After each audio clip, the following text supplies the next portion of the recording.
Anda sudah mulai pusing dengan meeting yang itu-itu saja tiap hari? Atau leher Anda sudah mulai iritasi karena memakai lanyard yang itu-itu saja setiap tahunnya? Selamat datang di Makasih, Mamat kasih solusi.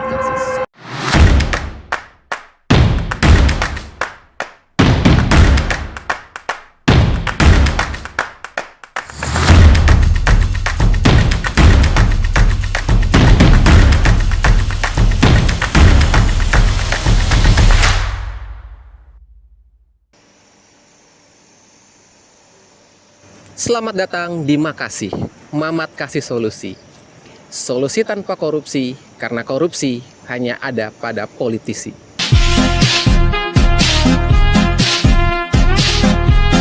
Oke, sharing session kali ini, gue akan ngejelasin bagaimana menjadi lebih kaya, bercuan dari usaha sampingan, yaitu adalah sablon. Kalau aku udah gede, aku mau jadi Exmut. Mau jadi bos. Hari-hari ngomong campur bahasa Inggris.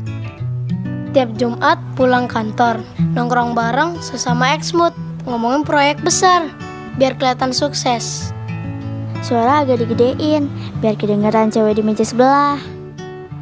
Kalau weekend sarapan di kafe sambil sibuk laptopan. Pesan kopi secangkir harga 40 ribuan. Minumnya pelan-pelan, biar tahan sampai siang demi wifi gratis. Kalau tanggal tua, pagi siang malam, makanya mie instan. Kalau mau nelfon bisanya cuma miss call. Jadi orang gede menyenangkan, tapi susah dijalanin. Oke, kenapa gue pilih sablon? Ini backgroundnya sedikit flashback ke 2 tahun ke belakang. Jadi waktu awal pandemi, itu gue nggak bisa kemana-mana. Terus sempatlah belajar tutorial segala macam. Terus akhirnya gue tertarik dengan usaha sablon. Kenapa gue tertarik dengan usaha sablon? Karena pertama, itu nggak terlalu mahal untuk biaya kosnya. Terus yang kedua, gue suka desain. Gue suka bikin desain di Photoshop gitu kan. Terus kepikiran aja kenapa nggak desain gue tuangin di kaos, terus gue pakai aja. Jadi gue punya kaos ya cuman gue yang punya. Dan ya iseng-iseng berhadiah sih, kalau memang banyak yang tertarik nanti bisa pesan gitu. Nah, di tahun 2020 gue mulai belajar usaha sablon, tepatnya tutorial lah bagaimana cara mensablon. Terus hitung-hitungannya gimana, terus gue nyari vendor yang untuk beli alat-alatnya di mana, kaosnya gimana. Dari situ gue mulai mengenal nih jenis-jenis tinta sablon, jenis-jenis screen pada sablon, jenis-jenis kaos bahkan gue tahu. Dan akhirnya sekarang kalau gue mau beli baju, gue tahu nih baju ini jenisnya apa, harga modalnya berapa. Nah, itu gue pengen share ke kalian semua di sharing session kali ini. Jadi ya biar kalian ada gambaran lah, kalau kalian punya banyak duit, pengen usaha apa, bingung, ini gue kasih salah satu solusinya. Oke, nah kebetulan gue di sini bawa beberapa alat.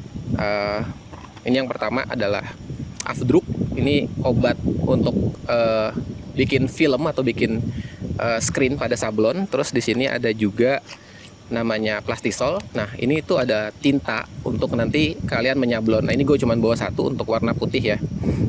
Nah, terus yang paling penting adalah ini. Nah, ini kita sebutnya di dunia persablonan ini nyebutnya adalah screen. Screen ini macam-macam nih. Ini kebetulan gue beli yang ukuran 20 x 30. Tapi biasanya kalau alat gue di rumah, gue beli yang 30 x 40, jadi lebih besar diameternya. Nah, cara kerjanya adalah tutorial mau masak cemilan Korea. Masukin bawang putih dan bawang merah, tumis sampai wangi. Kalau udah wangi mau kemana sih emang? Wortel impor Thailand, daun bawang pegunungan Nepal, tomat Istanbul, tomat Istanbul, cabai Vietnam 2 aja. Kalau kebanyakan mules. Masukin air, masukin motor, takut hujan. Masukin garam, pantai Oriut. Masukin mecin Tonoha. Aduk sampai mendidih. Jadi dah mie gorengnya. kalian punya screen ini sebenarnya bolong nih. Ini apa ya, sebutannya kain kasa gitu ya. Nah, screen ini bolong, jadi ketika dimasukin air tuh akan tembus. Nah, untuk bisa membuat sebuah cetakan atau film dari sablon itu, kalian perlu melapisi screen ini, agak susah nih ya, screen ini dengan obat ini. Ini namanya, kita sebutnya afdruk. Jadi untuk proses afdruk ini adalah proses mengcover semua screen ini dengan cairan kimia ini, obat ini, agar lubang-lubang tipis ini yang halus ini akan ketutup oleh afdruk ini. Nah, afdruk ini adalah bahan kimia yang sensitif terhadap cahaya. Jadi ketika kena cahaya, dia akan bolong nih nanti di sininya. Jadi kalau kalian mau melapisin ini atau mau bikin filmnya, lakukan pada ruangan yang minim dengan cahaya langsung atau dengan minim dengan cahaya lampu gitu ya. Jadi bisa di kamar dengan tutup horden biar nggak ada cahaya matahari, terus lampu dimatiin. Baru kalian akan lapisin semuanya dengan obat ini nih gitu. Jadi ketika udah dilapisin semua, habis itu dikeringkan. Biasanya butuh waktu sekitar 30 menit untuk mengeringkan gitu ya. Biasanya gue pakai hair dryer untuk ngeringinnya. Jadi di dalam ruangan tersebut kalian afdruk dulu pakai ini. Ini cukup ditaruh aja di piring gitu misalnya atau di mangkok. Terus tinggal dilapisin aja, dilapisin begini. Bisa pakai kartu gitu ya, kartu ATM-nya nggak kepake, digini-giniin. Atau ada yang alatnya namanya rekel. Nah, rekel itu bisa buat nge-afdruk kayak gini nih. Nah, jadi biar rata. Kalau udah rata, keringkan, bisa diangin-anginin di kipas angin atau dipakai hair dryer. Kurang lebih sekitar 30 menit lah dia udah kering. Nah, lalu ketika ini udah kering semua, udah tercover oleh si obat afdruk ini, kalian tempelkan kertas yang udah di print desainnya gitu ya. Misalnya kalian ada bikin tulisan gitu nama. Nah, nanti ditempelkan di sini yang udah ketutup obat afdruk tadi. Ditempel di sini, habis itu disolasi aja di sini. Tapi solasinya yang bening, jangan yang hitam ya. Habis disolasi, baru dilapisin dengan minyak. Biasa gue pakai minyak minyak goreng, atau bisa pakai minyak kelapa, atau bisa dulu kalau masih ada ya pakai minyak tanah juga bisa. Intinya biar si kertas ketika ditempel di sini, kertasnya akan jadi transparan. Jadi cuman hanya terlihat desain kalian aja di sini. Nah, ketika udah dilapisin minyak, sudah transparan, langkah selanjutnya adalah kalian harus jemur ini di bawah sinar matahari langsung. Nah, dijemur itu ketika matahari lagi panas-panasnya, lagi terik-teriknya gitu, itu bisa cuman 1 menitan gitu ya. Kalau lagi terik-teriknya, atau bahkan mungkin bisa cuman 30 detik lah. Jadi dijemur sebentar, ketika desainnya udah terkena cahaya matahari langsung, kalian ambil, kalian lepas, lalu kalian semprot pakai kalau gue dulu biasanya pakai semprotan burung gitu ya. Kalau kalian punya orang tua yang hobi pelihara burung, pasti punya tuh semprotan buat mandiin burung. Nanti bisa gambarnya kayak di sini nih. Ntar gue kasih gambar di sini ya. Nah, gitu. Di situ nanti tinggal disemprot aja. Nanti bagian yang tadi dijemur yang ada logo desainnya itu akan bolong karena dia sensitif terhadap cahaya, dan yang warna hitam tadi akan bolong. Makanya waktu dijemur kalian harus hati-hati, jangan sampai ada kayak bayangan gitu ya. Nanti dia akan ikut bolong kalau ada bayangan hitam gitu. Atau misalnya ada pasir-pasir, itu juga bisa bolong. Nah, jadi pastikan area jemur kalian itu clean dari bayangan-bayangan apapun. Jadi ketika dijemur nanti hanya desainnya saja yang akan bolong. Setelah dijemur, setelah diangkat, udah dilepas tuh, semprot pakai semprotan burung tadi di area desainnya aja gitu ya. Jadi nanti akan bolong nih di sini. Oke. Habis ini bolong, artinya kita udah siap nih, kita sudah punya master untuk cetakan desain kita. Nah, satu screen ini bisa untuk dipakai berkali-kali dengan catatan kalau desainnya sama gitu ya. Nah, yang jadi masalah adalah ketika desain kalian itu memiliki 2 atau lebih warna gitu. Jadi misalnya punya 3 warna, 4 warna, itu akan lebih PR. Karena biasanya gue cuma pakai satu screen ini untuk 1 warna. Jadi kalau kalian punya desain yang 3 warna, ya minimal kalian harus punya 3 ini. Jadi satu screen ini untuk 1 warna. Nah, ada banyak teknik untuk pisah warna, istilah yang gue sebut itu. Untuk pisah warna, jadi misalnya punya desain kalian warnanya kayak gini lah gitu ya. Ada biru, ada hijaunya, dan ada merahnya gitu ya. Kalian harus punya ini. Terus kalian harus pisah warna nih. Banyak tekniknya di Photoshop untuk pisah warna. Jadi kalian punya 3 desain dengan warna yang berbeda-beda. Nah, oke. Anggap aja gue punya 1 warna untuk desain ini. Jadi kayaknya gue mau nyablon di kaos hitam kayak gini, terus nanti tintanya warna putih pakai ini. Nah, ini jenisnya Plastisol. Plastisol ini yang paling banyak dipakai untuk sablonan gitu. Even kayak kaos-kaos yang mungkin Erigo gitu-gitu tuh pakainya Plastisol pasti. Cuman mungkin apa ya istilahnya, produknya tuh yang lebih premium lagi Plastisol. Nah, Plastisol ini ada banyak juga macamnya. Ada yang Plastisol yang biasa, ada juga Plastisol yang bisa glow in the dark tuh, yang warna hijau-hijau. Nah, itu juga ada macamnya. Terus ada juga aksesoris lainnya nih, biasanya ada manik-maniknya. Jadi ketika desain kalian udah di screen, nanti tinggal ditebar manik-manik gitu. Jadi di sini nanti agak glow-glow gitu, nyala-nyala gitu ya. Oke. Nah, gimana caranya untuk nge-afdruk ini tadi? Kan gue cuma kasih gambaran ya, pakai obat ini terus dilapisin di sini. Nah, kalian bisa ngeliat video berikut ini.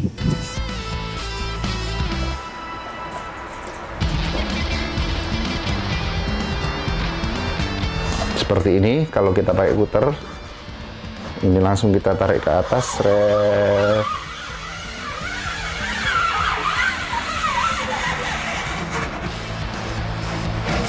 nah ya langsung rata kalau teman-teman pakai cutter. Lah, fungsinya ini apa? Fungsinya untuk menutup bagian-bagian yang tidak terkena cutter tadi ya. Ini ya, jadi bisa kita ambilkan dari sini, lalu kita ratakan di sini. Nah, ini fungsinya nanti biar tidak kemasukan cat ya teman-teman ya. Karena ketika ini lubang, ini bisa kita ambilkan dari sini. Ketika ini lubang tidak tertutupi oleh emulsi, nanti catnya bisa masuk ke sini teman-teman. Ya seperti ini.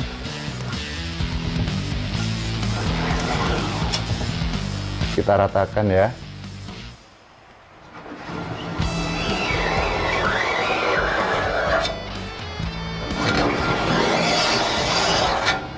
Oke, setelah kita anggap rata ini ya.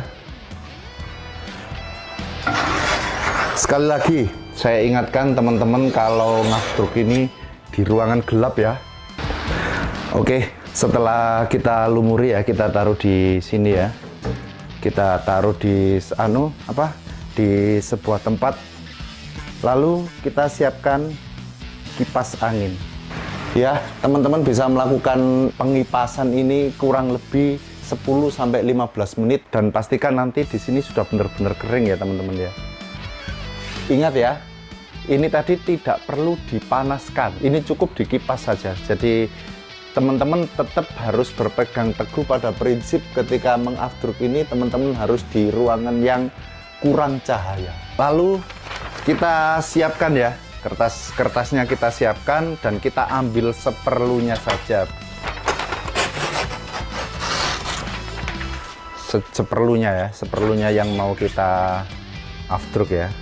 Oh ya, ini kebetulan ini saya menggunakan screen T90 yang untuk vektor ya. Jarak atas ke bawah ini nanti kita sesuaikan dengan meja yang teman-teman pakai ya. Lalu langkah yang selanjutnya adalah kita berikan solar. Untuk peletakan solar sendiri, usahakan di botol air mineral seperti ini terus dilubangi atasnya biar tidak terlalu banyak nanti yang dikeluarkan. Jadi caranya hanya seperti ini teman-teman. Nah, sudah cukup seperti ini. Oke, setelah kita berikan solar di atasnya, untuk meratakannya kita tetap kembali lagi, kita tetap butuh ini ya, tapi usahakan ini yang posisi bersih ya, yang sudah dibersihkan, untuk meratakan posisi kertasnya biar benar-benar menempel ke atas screen ya.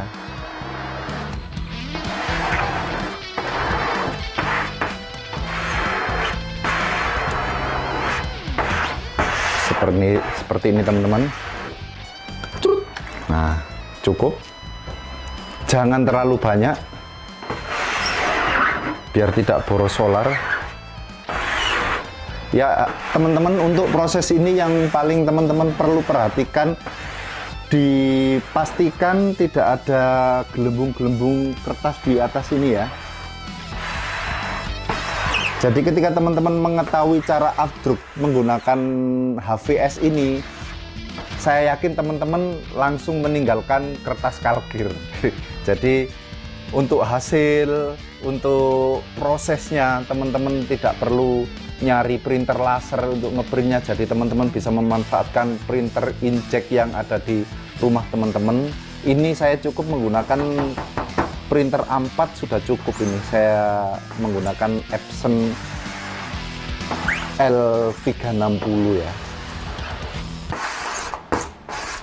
Sudah, langkah selanjutnya adalah kita ke meja afdruk. Oke, teman-teman, kita ke meja afdruk ya. Kita pindah lokasi.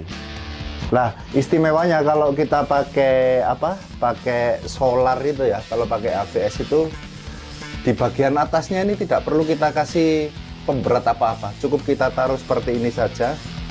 Lalu ini kita hidupkan seperti ini.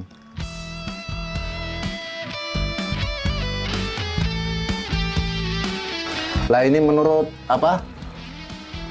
Meja sablon yang saya gunakan kali ini, meja afdruk maksud saya. Ini durasi yang kita pakai adalah 4 kali 60 detik atau 4 menit ya teman-teman ya. Untuk meja afdruknya seperti ini. Ini nanti teman-teman bisa bikin sendiri seperti ini, beli juga ada. Sekali lagi ini cukup ditaruh teman-teman ya, karena posisi kertas ini tadi sudah nempel di sini. Jadi tidak perlu kita kasih pemberat apapun. Pakai raster pun saya juga sama seperti ini.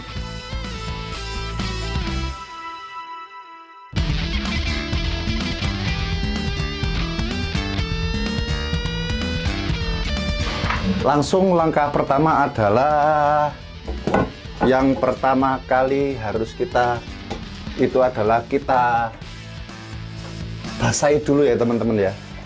Kita basahi dulu sebelum kita melakukan penyemprotan. Kita basahi bagian depan maupun belakangnya ya. Nah, kita basahi dulu. Teman-teman sudah bisa lihat yang film barusan. Dari sini sudah bisa teman-teman ketahui mana bagian yang perlu disemprot. Cukup. Lah, kalau di tempat saya ini saya sediakan lampu ya. Saya sediakan lampu untuk nyemprot ini. Ini teman-teman juga bisa buat sendiri. Seperti ini, biar nanti lebih jelas lah. Nanti bisa teman-teman terapkan di workshop teman-teman.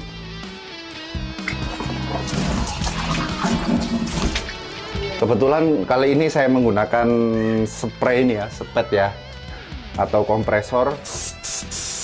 Kita cek dulu.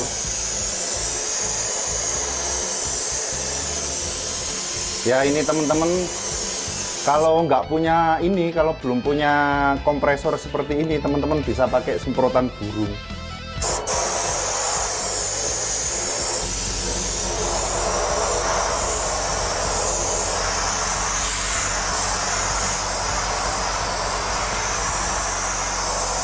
Oke, saya anggap sudah selesai untuk proses afdruk ini. Kita tinggal bersihkan sisi-sisinya.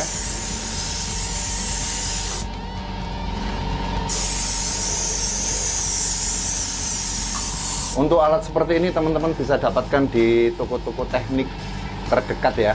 Jadi ini saya rasa alat ini sangat umum di toko-toko teknik di kota-kota teman-teman juga ada. Ya, inilah hasil praktek dari teknik afdruk yang kita buat hari ini. Nah, gimana? Udah kebayang belum cara afdruk sampai bikin screen ini jadi tadi dari video yang udah gue kasih? Kira-kira kayak gitu. Nah, itu sudah tutorial cara bikin screennya aja, filmnya aja gitu ya. Jadi setelah film kita jadi, kita harus menyiapkan kaos yang akan dipakai untuk bikin sablon ini tadi. Nah, kalau untuk kalian yang masih pemula, yang masih belajar, saran gue coba untuk dengan satu warna dulu, nggak usah ribet-ribet. Karena apa? Karena kalau kalian bikin lebih dari satu warna, kalian butuh meja khusus yang bisa presisi ketika screen ini ditaruh terus diangkat ditaruh lagi, itu kan harus presisi tuh. Nah itu kalian harus meja khusus tuh. Itu gue pernah custom sendiri, bikin satu meja untuk 4 kolom lah gitu ya. Jadi gue bisa produksi sekali afdruk itu 4 baju gitu. Nah itu estimasi biayanya waktu itu 2 tahun yang lalu gue bikin meja itu sendiri itu gue bikin di tukang kayu gitu ya, itu sekitar 800 ribuan gitu ya, dengan komposisi 4 kolom lah. Jadi bisa satu meja itu sekali screen itu bisa 4 kali. Nah itu 800 untuk biayanya. Tapi kalau masih belajar itu kalian bisa pakai papan kotak aja, papan triplek kotak, itu banyak yang dijual kok, papan alas gitu. Itu untuk satu warna. Jadi sekali screen gini, sekali gosok itu nggak usah dimasukin lagi. Jadi udah pasti presisi sekali aja gitu ya. Nah karena kita menggunakan tinta ini Plastisol, ini awet terus lentur juga. Jadi kayak karet, kalau ditarik itu kayak karet. Cuman masalahnya tinta ini tuh susah keringnya, dia harus kering di suhu tertentu. Jadi biasanya para tukang sablon itu menggunakan yang namanya hot gun. Hot gun itu bisa ngeluarin panas sampai dengan 100 derajat Celcius gitu ya. Jadi kalian harus jaga jarak antara hot gunnya dengan baju gitu untuk bisa mengeringkan si Plastisol ini. Dan selain hot gun, untuk biar hasilnya lebih mantap lagi, kalian harus punya mesin press. Nah mesin press ini gunanya untuk apa? Gunanya untuk mengepres baju tadi gitu ya, dengan suhu bisa sampai 160 derajat Celcius, biar si tintanya ini lebih melekat gitu. Jadi ketika dicuci, ketika disetrika itu nggak bakal hancur, nggak mudah copot, nggak bakal hancur gitu ya. Nah itu, nah untuk mesin pressnya sendiri itu gua beli di angka 2 juta. Jadi mesin pressnya itu kalau watt itu bisa ngabisin sampai 300 atau 500 watt lah gitu ya, lumayan gede sih. Tapi kalau dipakai maksimal, cuman kalau cuman 160 derajat Celcius itu paling habis sekitar ya 100 watt lah kira-kira gitu. Nah itu ya apa ya, salah satu kelemahan lah kalau pakai tinta Plastisol ini. Cuman hasilnya udah pasti paten lah gitu. Mungkin kalau kalian pernah beli baju Erigo, atau kalau kalian punya baju Olimpik, nah itu tintanya Plastisol. Kalian bisa cek itu tintanya Plastisol, karena kalau diginiin tuh ditarik-tarik itu dia akan melentur. Itu Plastisol. Terus apalagi ya, setelah tinta kita bahas tentang baju. Nah baju ini ada macam-macam nih jenisnya gitu ya. Ada baju yang biasa dipakai untuk yang sekarang ya, yang lagi tren sekarang. Kalau zaman dulu kan mungkin ada yang udah tahu ya, kayak baju jenis tuh C59 itu yang dibuat di Bandung, itu yang zaman dulu lagi hype lah, sablonan pasti bahannya C59. Nah sekarang yang lagi banyak dipakai itu adalah tipenya cotton combat. Cotton combat sendiri ada 2 tipe, ada yang 24S dan ada yang 30S. Bedanya di mana? Bedanya adalah di tingkat ketebalannya. Jadi semakin kecil angkanya itu semakin tebal. Kalau antara 30 dan 24 itu paling tebal 24. Cuman yang biasa dipakai atau kalian yang punya baju Olimpik itu kalau gua nggak salah terka, itu adalah cotton combat yang 30S. Jadi agak sedikit lebih tipis dibanding yang 24S gitu ya. Dari sisi harga pasti berbeda, ada selisih sekitar 5.000 lah. Nanti gua kasih lihat list harga yang untuk cotton combat, nanti ada di sini ya. Nah selanjutnya tingkat atas dari cotton combat itu adalah cotton bambu. Nah cotton bambu ini bahannya lebih adem, diklaim juga antibakteri gitu ya, karena dia bisa menetralisir bakteri karena bahannya dari serat bambu. Jadi kombinasi antara katun dan serat bambu. Kalau yang cotton combat tadi itu 100% katun gitu ya. Nah kalau cotton bambu tadi itu gabungan antara katun dan bambu. Bahannya lebih adem, gue udah pernah pakai sendiri. Terus antibakterial, menyerap keringat juga, jadi lebih nyaman lah kalau dipakai. Tapi harganya itu lebih mahal dari yang cotton combat. Kalau gua nggak salah, cotton bambu itu range harganya di 60 sampai 80 ribu gitu ya. Itu untuk kaos polosnya aja. Jadi kalian dengan sablon mungkin bisa kalian naikin jadi 100 ribu, masih oke lah gitu ya. Nah selanjutnya ada lagi di atasnya cotton bambu. Itu namanya cotton supima. Nah cotton supima ini lebih mahal lagi nih. Mungkin cotton supima contohnya kalau kalian pernah beli baju Uniqlo gitu ya. Nah itu bahannya menggunakan cotton supima. Itu kenapa mahal? Karena itu diproduksinya hanya panennya itu 10% dari populasi katun yang ada di Amerika. Itu import langsung dari Amerika bahannya. Makanya harganya bisa lebih mahal. Untuk satu bajunya aja itu bisa di range 150 sampai 200 ribu untuk katun Supima ya. Karena bahannya lebih enak, lebih adem lah, lebih enak banget. Mungkin kalau kalian punya baju dari Uniqlo, nah itu salah satunya mereka menggunakan katun Supima gitu ya. Itu ya premium lah kalau untuk kalian bikin desain di baju gitu ya. Jadi balik lagi tergantung kebutuhan. Ada juga yang baju lebih murah, ada juga yang baju lebih murah lagi tuh. Itu apa ya, lebih banyak unsur polyesternya itu daripada katunnya. Itu mungkin ya bisa 10.000 atau 5.000 kali bajunya, itu sangat panas gitu ya dipakai dan nggak menyerap keringat sama sekali. Nah itu contohnya bisa kalian lihat di baju partai gitu. Kalau kalian punya baju partai atau dikasih baju dari partai, itu biaya dasar modal itu cuma 10.000 atau 5.000 atau 10.000 lah gitu. Jadi dijualnya lebih murah, bisa diproduksi dengan banyak gitu ya. Biasanya untuk kampanye gitu menggunakan baju yang lebih murah, karena kan cuman biar kelihatan mukanya aja gitu, dan ya itu nggak enak dipakai. Untuk tidur pun kayaknya nggak enak deh karena panas gitu ya. Nah itu adalah estimasi biaya produksi dari baju. Jadi kalau gua kalkulasi, pertama adalah untuk alat-alat ini nanti gua kasih list harganya. Jadi kalau untuk basic bajunya aja, pertama ada cotton combat, ada yang 30 dan 24S tadi. Itu range harganya yang pernah gue dapet dan sering gue pakai untuk produksi itu di antara 22.000 sampai 30.000. Yang membedakan adalah biasanya jahitannya lebih rapi yang 30.000, terus dia ngejamin itu 100% katun gitu, nggak ada polyesternya sama sekali. Nah itu biasanya kalau yang mau bagus ya 30 ribuan lah ya gitu ya. Nah dari 30.000 baju, harga baju basic tadi, selanjutnya berapa sih harga produksi untuk yang tadi nih listrik kayak gini-gini. Nah itu gue hitung-hitung sekitar 5.000. Jadi harga modal kalian untuk satu baju itu sekitar 35.000. Berapa yang bisa dijual?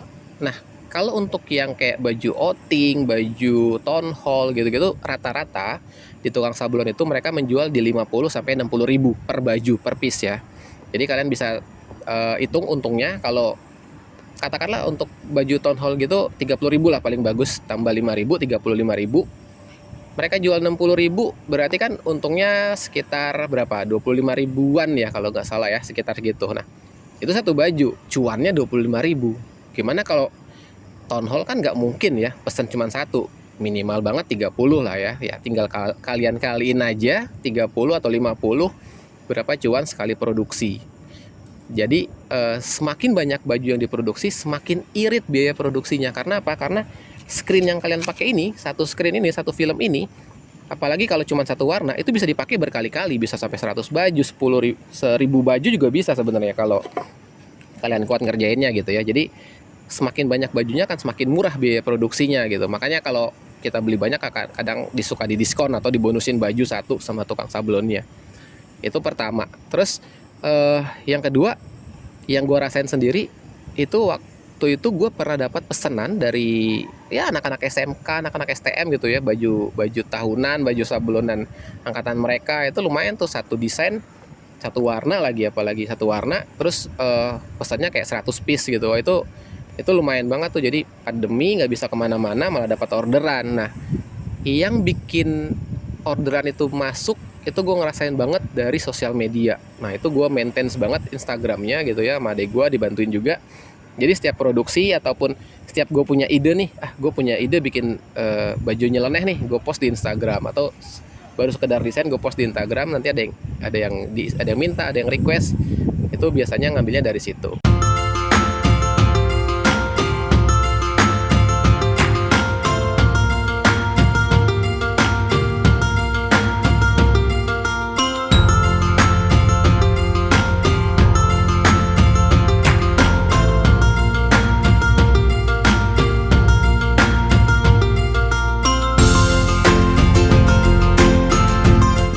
Itu dia contoh beberapa hasil produksi dan desain gua. Nah, gue juga punya cuplikan tentang ya waktu gue masih ngedesain baju gitu ya, gimana caranya. Nah ini dia videonya, simak guys.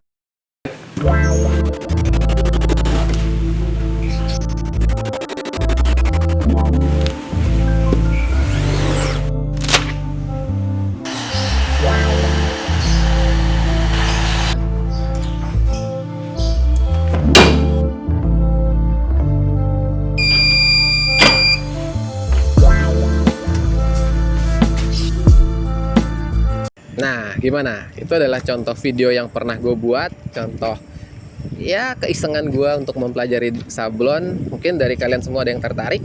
Atau kalau kalian nggak punya ide kreatif lain, kalian bisa jadi investor, biar orang lain yang mengerjakan. Kalian tinggal pakai kutang, minum kopi, makan gorengan di rumah, biar orang lain yang bekerja. Sekian dari gue, terima kasih.